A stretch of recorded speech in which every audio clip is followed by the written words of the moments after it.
Alors, je vous ai parlé de temps en temps dans une de mes vidéos d'un grand-oncle que, bien sûr, je n'ai pas connu puisqu'il est né en 1875. J'ai tout un tas de photos et son vieil appareil, puisque c'était un photographe qui a commencé à faire des photos fin du 19e siècle, des photos 3D. Donc je présente son appareil, là, si vous voulez voir la vidéo ici, et j'ai quelques plaques. Alors j'ai des centaines et des centaines de plaques de photos qu'il a pris. Et des tas d'illustrations qui était un magazine qui a été publié dans les années 1890, alors j'en ai 1913, 1920, voilà, donc dans cette période-là. Et voilà, je suis tombé sur... alors je vais voir sa fille qui est une grand-tante et qui a 94 ans et qui est encore en capacité de me raconter des souvenirs, et c'est très très intéressant. Et chez elle, je suis tombé là-dessus, elle m'a donné les livres. C'est son père qui avait écrit ça, extrêmement intéressant. Et comme il travaillait chez un imprimeur, il était typographe. Et ben on trouve à la fin cette petite mention qu'il a la rédaction, la fonte des caractères, donc c'était des caractères qui étaient fondus en plomb, la composition, la correction et l'impression de cet ouvrage ont été exécutés entièrement par l'auteur. C'est-à-dire qu'il a fait ses bouquins. Alors, c'est des exemplaires qu'il a, voilà, il y en a pas 10 000, hein, ça n'a pas été publié, il n'y a pas de numéro ISBN, il a fait ses petits dessins, voilà, et c'est extrêmement intéressant. Voilà. Je tombais là-dessus, donc Souvenirs d'enfance, 1875-1895. En plus, il écrit plutôt bien, donc voilà, on va... rien que la préface, je vais vous lire la préface, c'est savoureux. Qu'est-ce qu'il dit? Alors, préface. Il arrive un âge dans la vie où l'on se plaît à ranimer des souvenirs lointains. On fait des rapprochements avec le présent, on compare et l'on arrive à se placer dans l'ambiance du passé défunt. C'est à travers ce mirage que j'ai pris la plume et fixé sur le papier des souvenirs d'enfance. J'ai écrit ces lignes pour ma satisfaction personnelle et avec la plus grande objectivité. Je n'ai rien ajouté aux faits relatés qui sont rigoureusement authentiques. Il se situe entre 1875 et 1895, une époque où dans les faubourgs, les enfants avaient peu de ressources pour s'amuser. Rien de ce qui les intéressait aujourd'hui n'était inventé, et pour se distraire, il fallait imaginer des jeux ou faire des entreprises qui n'étaient pas sans danger. Dans ce récit, certains détails intéresseront particulièrement les jeunes, ou les vieux retrouvant dans les faits des circonstances où ils furent mêlés. Alors, c'est bien écrit, et puis on pourrait mettre ça un peu à toutes les époques, hein, donc voilà, donc je vais pas tout vous lire, je vous présente ça, je sais pas trop quoi en faire. Alors il y a celui-là, Souvenir d'enfance, il y a des bouquins sur la guerre de 14-18, parce qu'il a fait 14-18, donc il a fait la campagne d'Orient, front de Salonique, donc qui était apparemment en Grèce, donc ça m'a permis de me renseigner là-dessus. Donc il raconte son retour en France, qui était assez épique. Voilà, il avait publié ça en 1954, il est mort en 1955. Donc je pense qu'à un an, il a dû sentir la mort, et puis là, il a fait tout ça. Là. Il a fait ses souvenirs, il a fait un peu coucher sur le papier, un peu tout ça. Donc je trouve ça vraiment bien, très intéressant qu'il ait fait ça. Ça me fait poser moi aussi des questions sur ce que je ferai quand je serai dans cette situation. Voilà, donc... tout le trajet de retour, alors que j'ai lu, c'est vraiment épique, avec plein d'anecdotes, bien écrits. Alors, des lettres retrouvées de la guerre de 14-18. Alors ça, c'est extraordinaire. Souvenirs de la bonne camaraderie du temps de guerre. Alors, j'en ai lu quelques-unes. Alors, en plus, bien sûr, comme il faisait des photos, il y a des photos. Hein. Il a inséré, alors c'est des cartes postales qui sont rajoutées. Et alors, qu'est-ce que c'est ça encore, des cartes postales. Et voilà, donc on voit aussi la manière de conclure les lettres, qui est pas mal. C'est « Je te serre cordialement la main et à bientôt, le grand plaisir de te lire, ton ami dévoué. » Alors, bonnes amitiés de tout le monde, y compris les dames, et très cordiale poignée de Maurice. Alors... Avec l'espoir que tu es toujours en bonne santé, ma plus cordiale poignée de main. Donc c'est marrant, c'est vraiment tout. Tout est comme ça. Il y a toujours la bonne poignée de main à la fin. Je trouve ça marrant. Alors il a mis l'illustration Liste du personnel de la composition en 1934. Donc il y a la composition, linotype, les minerves, correcteurs, fondeurs, linotypistes, balayeurs. Voilà, donc je ne sais pas pourquoi ça arrive ici. Je pense que c'est les gens à qui il a correspondu et qui étaient des personnes de l'illustration. Voilà, donc encore une fois, voilà l'appendice. Alors tous ceux qui sont décédés, situation connue au 13 octobre 1917 de nos camarades de l'atelier de composition du journal Illustration appelé au service militaire.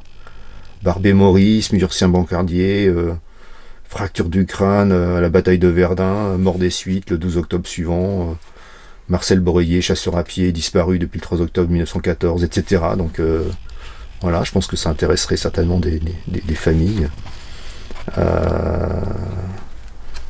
Et je trouve ça intéressant. Voilà, des lettres retrouvées.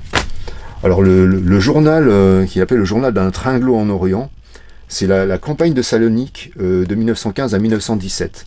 Et ça, c'est extraordinaire aussi, puisque l'officier qui était en charge avait noté qu'il manipulait bien les appareils photo. Donc, il lui a fait faire des photos. Et donc là, il y a des photos originales de cantonnement de la compagnie. Alors, elles sont peu passées, cantonnement de la compagnie. Et là, il a mis toutes ces photos avant l'attaque du printemps 1917, prise d'armes à la compagnie, convoi de ravitaillement, etc.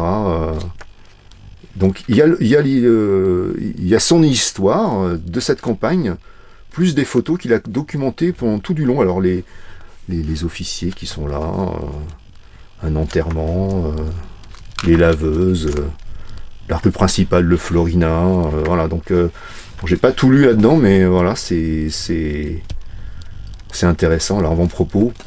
Mon intention première en commençant ce journal était de noter au jour le jour, succinctement et superficiellement, les faits et gestes d'un tringlo partant en expédition loin de son pays. Anticipant sur l'avenir et rentré en France, la guerre étant terminée, j'espérais, aidé de ma mémoire, pouvoir commenter tous ces souvenirs. Les années ont passé sans pouvoir réaliser ce programme. Ce n'est donc après un intervalle de 38 années que la chose put se faire pratiquement immatériellement. Malheureusement, ce tiers de siècle fit des vides dans mes souvenirs. Il en résulte que des inexactitudes ou des erreurs d'interprétation apparaîtront sans doute dans ce journal. En d'autres circonstances, j'aurais pu noter aussi quelques dialogues, mais ceci aurait dépassé l'objet de ce mémorandum. Voilà. Chapeau, hein, quand même. Autre chose, alors, pêle-mêle d'avant-guerre, tout un tas de souvenirs de 1930 à 1940. Alors là, c'est vraiment tout et n'importe quoi, puisqu'il allait à beaucoup de musées, beaucoup d'expositions, beaucoup d'opéras comiques. Alors il a noté ses petites notes là sur toutes ses visites. Alors dedans il y a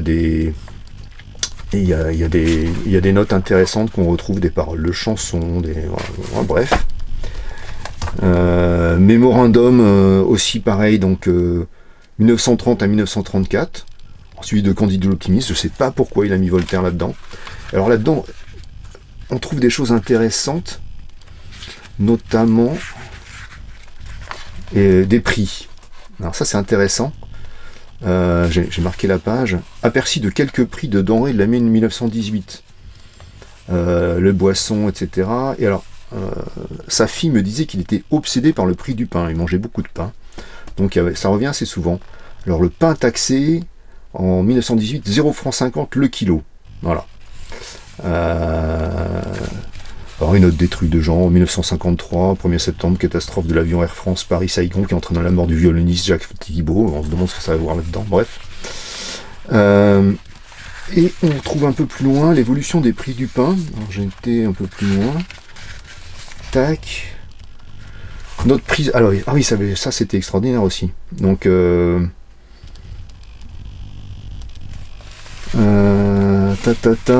notre prise pendant l'occupation et quelques années après.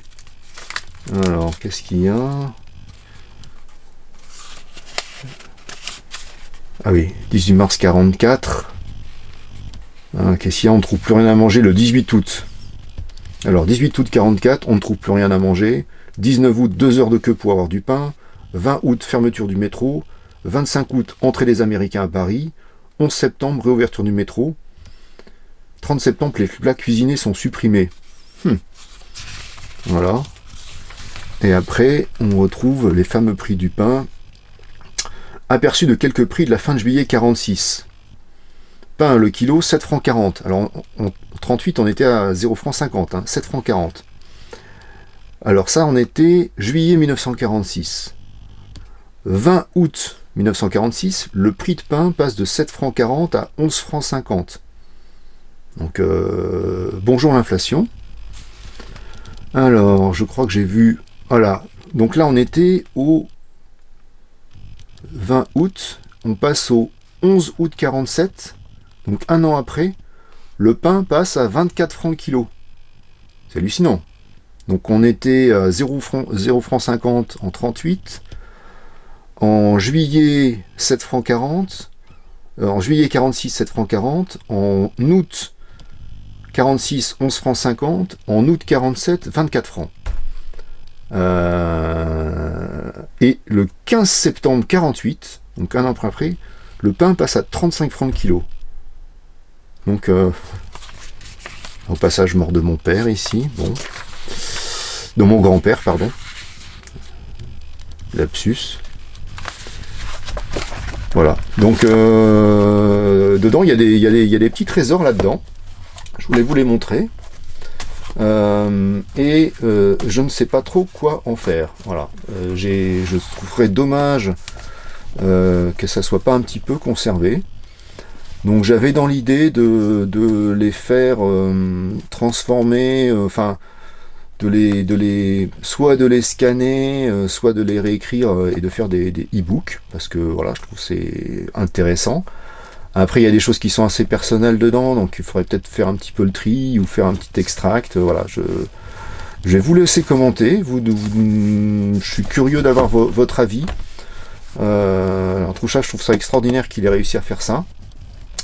Il y a des sujets qui sont très intéressants, des choses à reprendre. Voilà. Donc, merci de votre avis. Si vous étiez à ma place, qu'est-ce que vous feriez de ça? Voilà.